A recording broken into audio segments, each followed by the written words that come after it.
Very excited for the players and the staff, and it's the last piece for a great season. We certainly wanted to win the conference, but we came up a little short in the end. But for the pieces to fall in place for us and have an opportunity to play at a New Year's Day bowl, and especially a bowl game as historic as the Sugar Bowl, and we haven't been there, and it's always fun for all the fans, university players, coaches, families, everybody to go to a new bowl site and spend a week together. Where did you watch the Texas-Baylor game, and what was your reaction? You know, it's interesting. I was at an 11-year-old basketball tournament and in Ripley, America, and we like going there and playing basketball, but the cell service is not any good, so I didn't have cell service. Well, we finished our second game, so I went and got in my car and drove down to the gas station to get 2 corn dogs, and my phone started dinging text messages like crazy. And I was getting the play-by-play, but the play-by-play was already over, so I couldn't get to the end fast enough, and that's really how I found out. I did not see one play of that game. It's pretty incredible.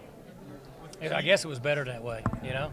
Well, it was a roller coaster, but I'm going to guess you might have been riding a competitive roller coaster at an 11-year-old basketball team. 11-year-old was 3-0 in the game, Okay. so they did good. No, they had a lot of fun. Saw a lot of crazy parents in the stands, but once I found out, I was very excited, as I mentioned, and so of course Coach Butler is already calling and trying to make plans, and it's been an exciting 12 to 18 hours for all of us, and I'm excited about seeing the players tonight at the banquet because I know they're overjoyed to be in such a great bowl. Coach, you had mentioned on the teleconference that you would cross paths with Chad Kelly in recruiting their quarterback. What are your impressions of the guy? Well, we liked him when he was in junior college. And we didn't need a junior college quarterback at that time, but thought he was a really good player. Actually talked about it a little bit just because we thought that he would be a good player at this level. And obviously we were dead on that one. It was very competitive. Obviously the family he comes from and their background in Buffalo. And so we're looking forward to it. They've got a really good football team. And it should be a great game. Have you followed Laquan Treadwell's career as well? I know he was another guy who was kind of close to coming here at one point. He was real close, in our opinion, maybe not in his, but in our opinion, I thought we were really close on Laquan. Following from a distance, we don't get a lot of a tape on Ole Miss because they're not in our league, so we see him sometimes if we're waiting to play another game. But, they've got they've got some guys that are going to be potential first-round picks. They've recruited very well there, and so we'll certainly have to have some good practices and be ready to play in this game. You were down there during the Sugar Bowl preparations a couple of years ago when you accepted the Eddie Robinson Award. And also, this bowl is, if I'm not mistaken, it's your 4th New Year's Day Classic Bowl game. That doesn't get talked about a lot, but that's another accomplishment in the program. Yeah, it says a lot about Oklahoma State football. It says a lot about the commitment our players have had, but to be in a bowl, a game of this magnitude, and there's so many things that I guess kind of go untalked about, and the number of advertisement from now to these games are played, how many times it's going to be on TV, and Oklahoma State's brand is right there next to the top teams in college football.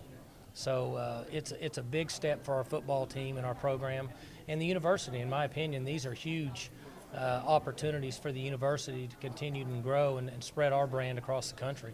You were asked, too, in the news conference about Mike Yurcich. I guess that just came out yesterday that Tulane is, I don't know if they've called and asked permission, what the protocol is, but that he's being mentioned. Nobody calls and asks permission anymore about anything. 1-800 hire Coach Gundy's coaches is in effect, so we've already fielded a few calls, but the phone call is always nice, but it's not really necessary anymore. Things happen really fast in the world we live in. And Mike's going to get an opportunity to interview for maybe more than one head coaching job. And, I think he's a really good prospect and a bright young mind in our profession. And at some point, and I'm speaking for him now, you would have to ask him. I'm guessing that he would like to be a head coach at some point. Where that would be and what school would pursue him, and the fit would be the right time for his family would be up to him. But when we have success, we're going to have coaches that are up for other jobs, and it's just part of the business.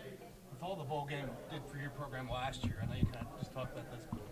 What can this opportunity do for the team and program as well? I don't think there's any question that bowl games are very important, and we've been to 10 in a row now. We've been very fortunate, and it's been the same procedure for us. We want the players to enjoy 3 weeks together.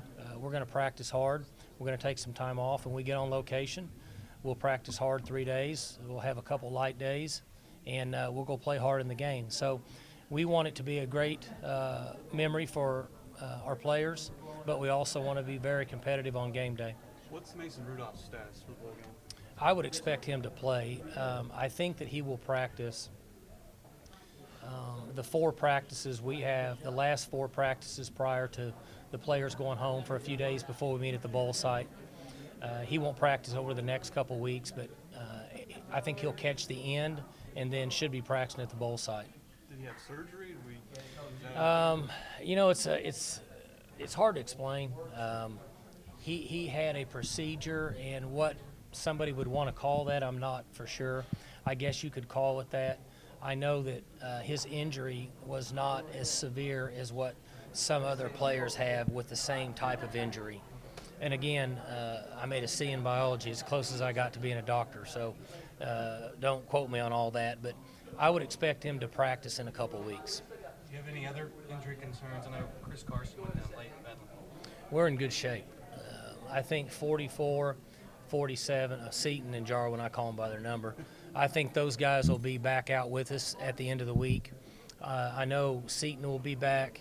Jarwin will be back no more than a week from now. And then he should be full contact the last few days that we practice on site before we go home to meet at the bowl. I think that's it, right? Carson's fine. So, obviously Jimmy Bean and Ryan Simmons won't be with us, but everybody else is healthy. So it'll be nice to get those guys back in the lineup. And, JW was great in the last game. And so until Mason gets back, we'll give him a lot of work. And Taylor Cornelison will get the other work, or the other reps, I should say. And then when Mason gets back, we'll split them back up and move forward. And we'll try to use the same game plan that we used for the majority of the season. Are you thinking that this is Emmanuel Ogden's last game, Mike, or is he really undecided? Well, we put him. Suggesting that he's undecided. I think he's undecided, Bill, but we put him through senior day out of respect for he and his family. And there's been a couple times in the past we didn't do that. And when we talked about it, I kind of said to myself, why not? It's not like he's signing a waiver that says he can't come back. I hope he stays here and gets a master's degree for 2 more years, to be honest with you. But if he decides the time's right for him based on whatever projections could be in place, then we certainly want him to do very well. He's very deserving of every honor and good things that happen to him from this point on. That's something between him, the NFL, and his family. I've seen it go both ways. We've had Blackman and Whedon and Russell and Pettigrew. Those guys all came back and ended up being middle to early first-round picks and did very well. Emmanuel likes school. He likes being involved with our team. I think he's comfortable here. So at some point he'll have to make that decision. It's a good place to be in for a young man. Among the guys that you knew were destined to go to the NFL, Mike, is he, among the top 4 or 5 guys you have? I think he's a great prospect, not only physically, but he's very squared away as a person. And you watch him play, he's very unselfish. His work habits are tremendous, as I've said all year. Hardly ever talks. He's a great leader. Had a tremendous upbringing, and I just think he's a great prospect for that level because of what he brings to the table outside of football. How much of a chance is there J.W. Walsh gets a 6th year? I'm guessing the paperwork's going to be filed. Those are low percentage waivers. And your guess is as good as mine when you're dealing with the NCAA. I know there's a procedure that takes place. We would love for him to be able to come back, and I think that he would like that. But there have been examples of young men that, in our opinion, not necessarily here, but maybe at other schools, were very deserving that didn't get a 6-year, and then some that you kind of shake your head, how did that happen? So really hard to predict what the NCAA will decide on his situation.